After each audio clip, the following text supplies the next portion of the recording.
G'day humans, Chris Stead here. Today I'm finally doing a review, an Australian review of the Steam Deck OLED. Let's jump in.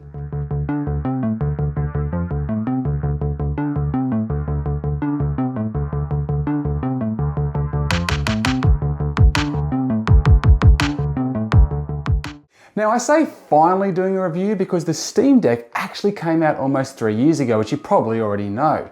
It came out in February 2022 in international markets, and the Steam Deck OLED model, which is what I'm holding here, it actually came out in November 2023 international markets, but we're only just seeing it now, November 2024 in Australia, because I don't know why.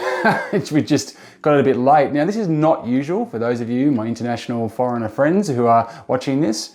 This is not usual for Australia nowadays. It used to be 20 odd years ago. We used to always get stuff 6 months late, a year late. That was quite frequently an issue. But nowadays we usually get things day and date, but not with the Steam Deck.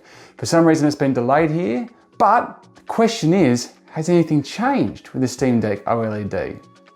But more importantly, has the market changed?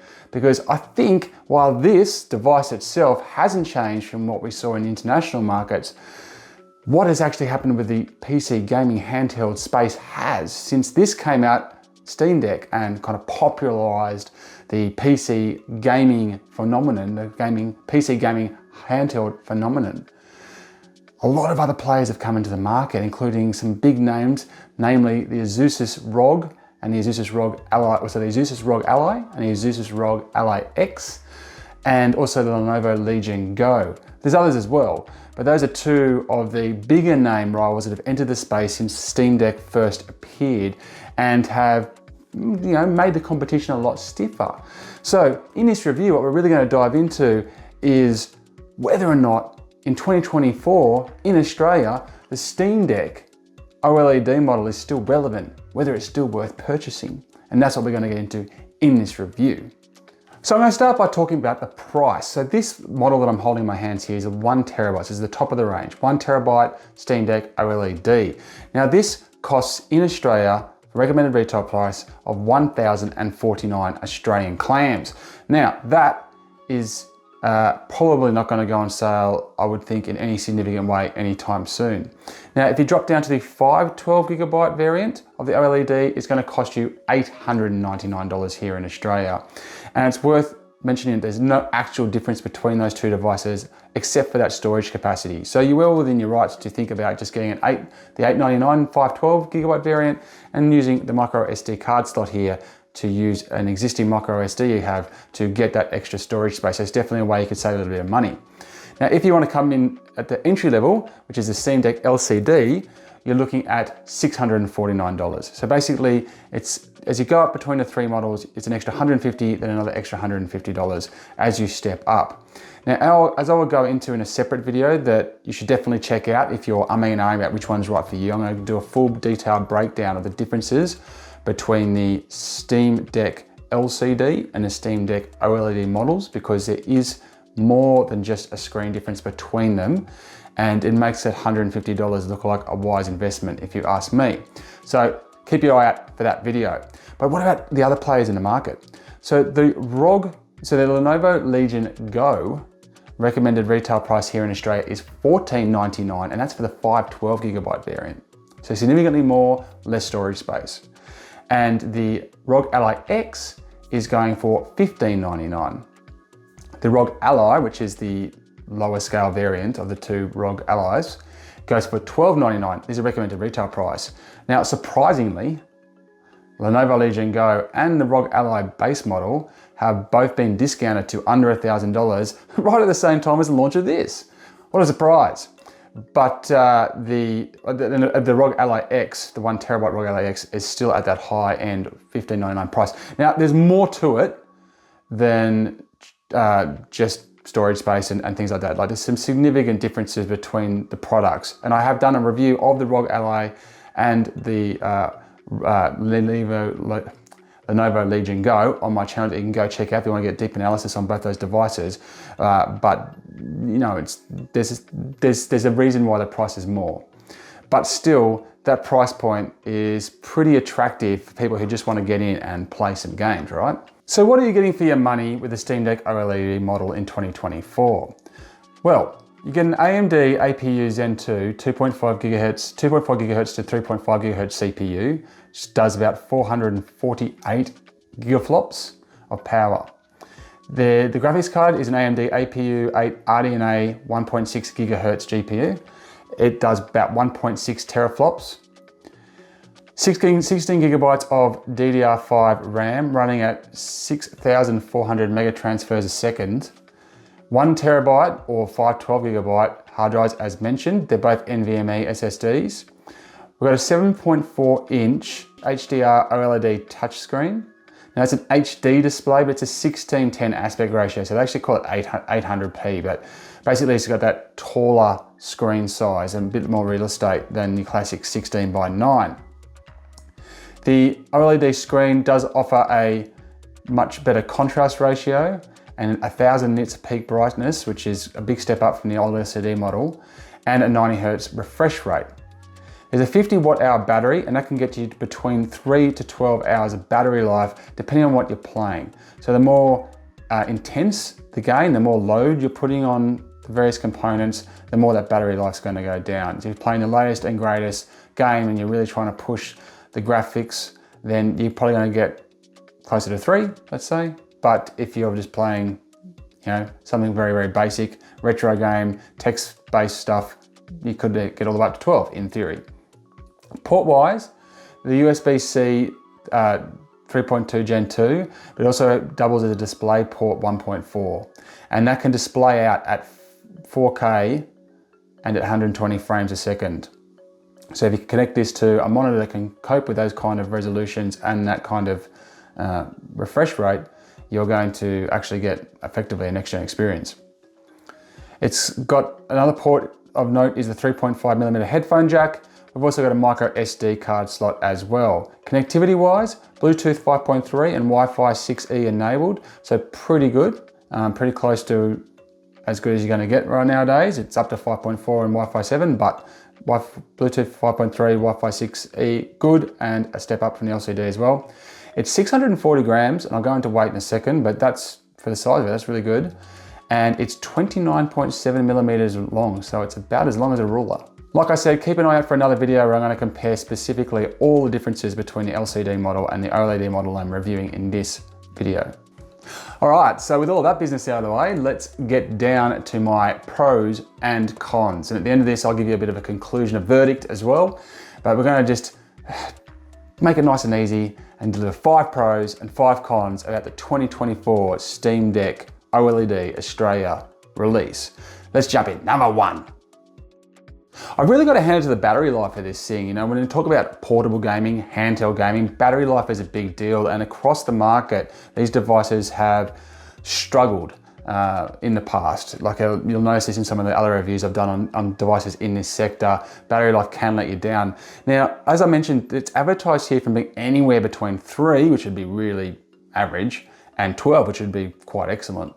But it depends on what you're playing and how intense it is. The good news is, I've found typically it does a lot better than you think. It usually goes 7, 8+ hours while you're playing, and you're not doing anything else on this. It's not like when I'm reviewing a laptop and you might spend a whole bunch of time just browsing the internet or doing emails or whatever. Like you're gaming the entire time here. So the fact that you can get that kind of battery life out of this, I think it's a huge plus. Definitely a pro when we're talking about the Steam Deck OLED.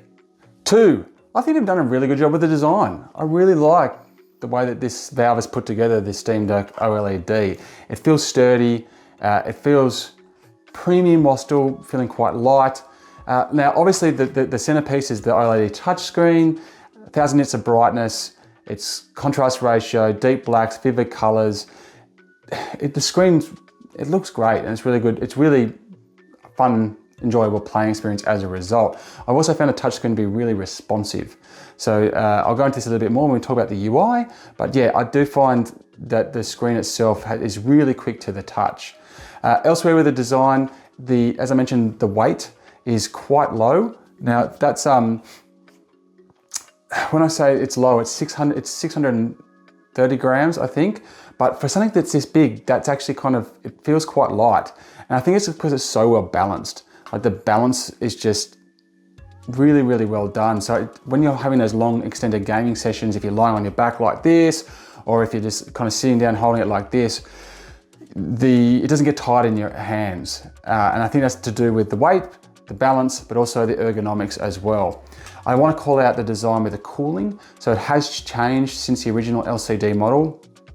I'm not sure what they've done because it's on the inside, but I will say that the heat's really well managed. So this area around the vent here can get quite hot, but it sticks right here. It doesn't go anywhere else. It doesn't get under your hands or under your fingers. You don't coming through your palm. You don't feel it blowing onto your lap.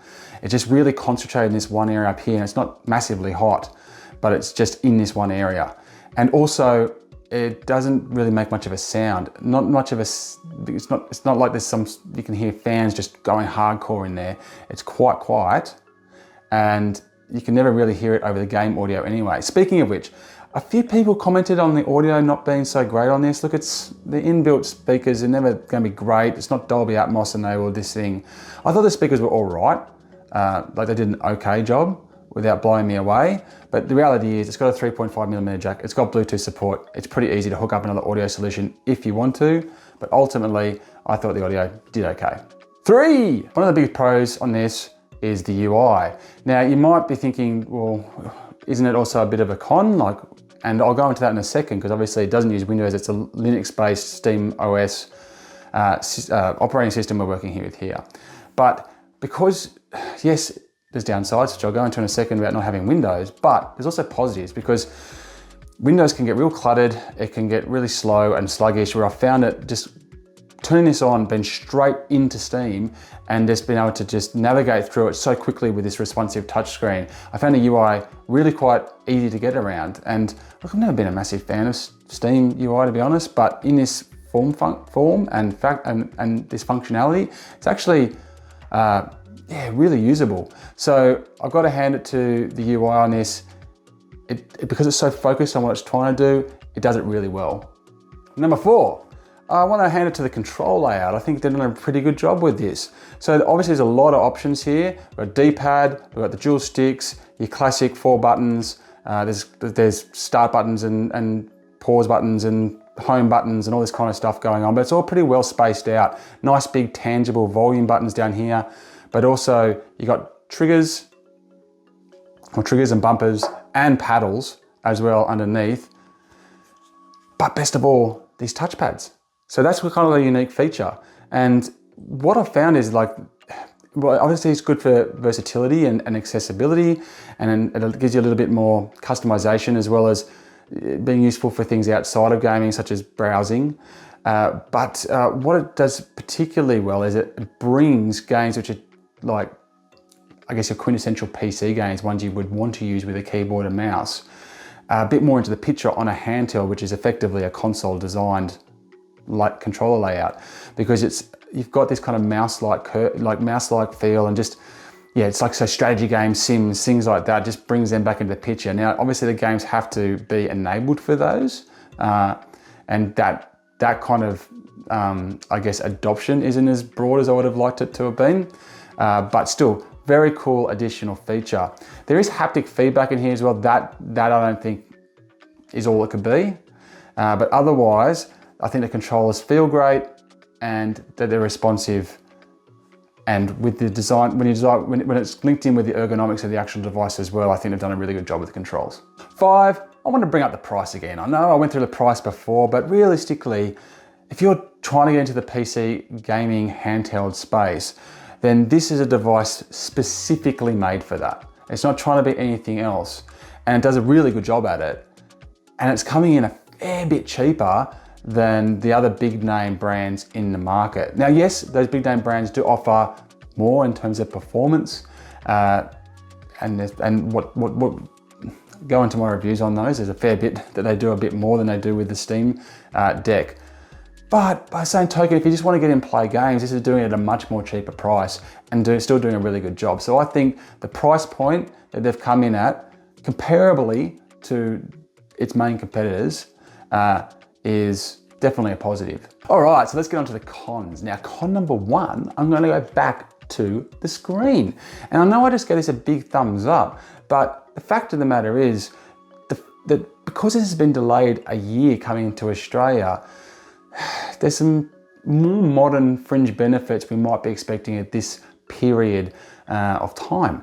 And I would have liked the screen to have pushed up to that 120 Hz refresh rate, but on top of that, I would have really liked it to, or more importantly, had VRR, so variable refresh rate. I think this would have been something that would have give it more range with its refresh rate and allow it to be variable in between there to give that kind of buttery smooth gaming experience no matter what's happening with the performance of the device at the time. I think that is what gamers want and expect as of the end of 2024 and going into 2025, and we do not get VRR support with the Steam Deck OLED. I also think potentially, considering it is a 30 centimeter long device, maybe we could have got a bit more screen real estate. Maybe you could have pushed up to that 8 inches and kind of bopped up there with the bad boys or the bigger boys in the market.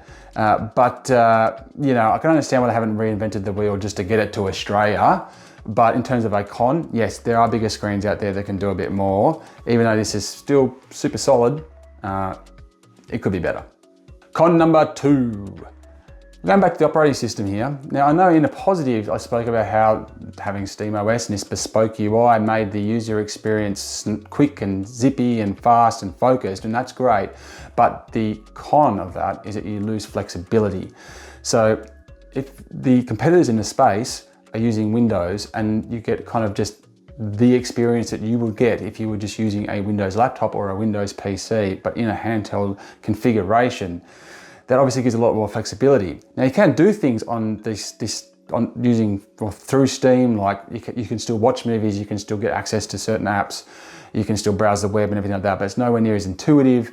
You don't have free reign of everything that's available, and yeah, it's just nowhere near as user friendly. But also other kinds of features that would help a handheld device, for example, xCloud, where you can stream top-end video games to the device and play it without having to worry about what the specs are inside here. You just can't do that. So when we're looking at the alternatives in the space that do have that flexibility and do have that functionality, if you're looking for something that's a little bit more than just a PC gaming handheld and something that's also a bit of a portable PC, then this is going to fall short on that. So that's a con. So con number 3, we're talking performance, and SteamOS uses Linux. It's not the type of system that everyone is fully optimized for. That's the reality. And when you go into your Steam library and you have a look at the amount of games that are in your library and the amount of games that are great for deck, I think they call it, it's a fair difference. Like for me, it was somewhere in the vicinity of 30% were actually built or optimized to work on the Steam Deck. So that the vast majority of my games were not optimized. Now, when they're optimized, they run great. I don't know how many games I've played on here now, a dozen different games, and they've all worked great. I've got to say, like they have all performed. Not necessarily with the best settings. In fact, it was pretty funny. I was playing Hogwarts Legacy, and it did a little benchmark. It said, I'm going to benchmark your system and set the settings to what we think will work best, and it set every setting to low. Like the lowest possible setting, right? But it worked, and it played great, and it played fine. So you know, the reality is, if it's optimized for Steam Deck and it fits on here, it works. But if it's not, then it either doesn't work at all or it's a bit sketchy, right? So that's an issue. That's a con, absolutely. And you know, in a straight like pound for pound race with some of the other devices, it doesn't have the same horsepower. So it's performance-wise, it just doesn't have the breadth or the capability to do everything that some of its competitors can. And you know, obviously with the competitors as well, they can still run all the Steam games.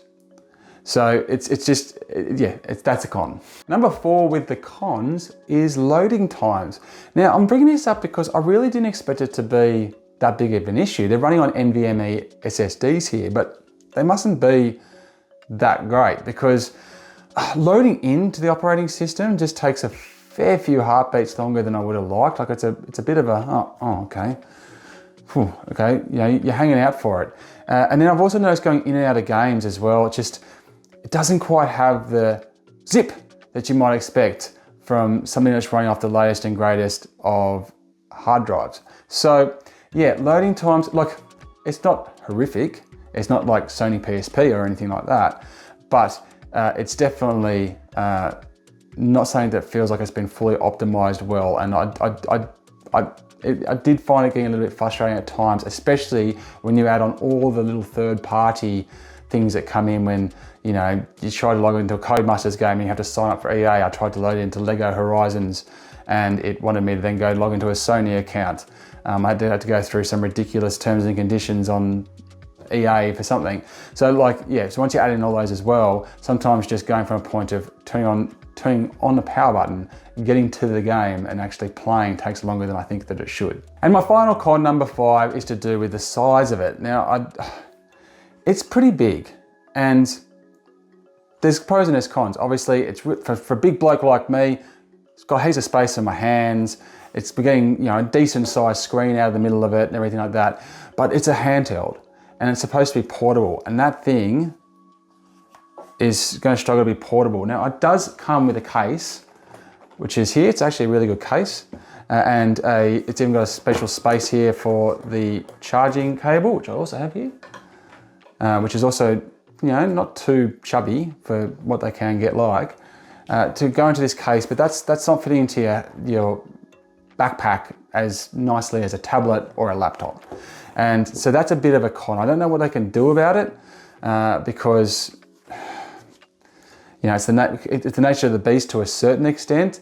But if you look at something like a Switch, that's a far more elegant piece of handheld technology to put into a portable, you know, to be portable and to play with. So that's something that they're gonna have to do something about potentially with the likes of a slim variant in the future if they can do it.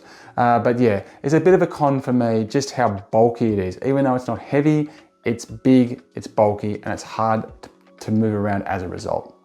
So there you have it, guys. That is my review of the Steam Deck OLED model from Australia. It's just released here. Broken it down to some pros and cons to kind of make it a bit easier to digest. But my overriding positive here is that I've had a lot of fun playing it, you know, and I really admire the kind of no fuss, just game attitude that the Steam Deck OLED and the Steam Deck LCD has at its core. And, you know, with its fantastic battery life, robust build, and access to my already available Steam library of games, I think this could be my new travel companion, despite its kind of ungangliness.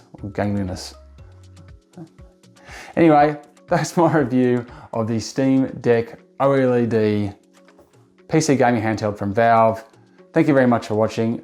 Like I said, there's quite a few other videos I've got available in this space, including comparisons between this and the Legion Go, this and the ROG Ally, this and the Steam Deck LCD as well. So make sure you dive into those if you want to get even more information and if you're still wondering whether or not it's right for you. As for me, it's definitely right for me. I'm going to play some more of it. Thank you very much for watching. I'm Chris Stead. Check you later. You.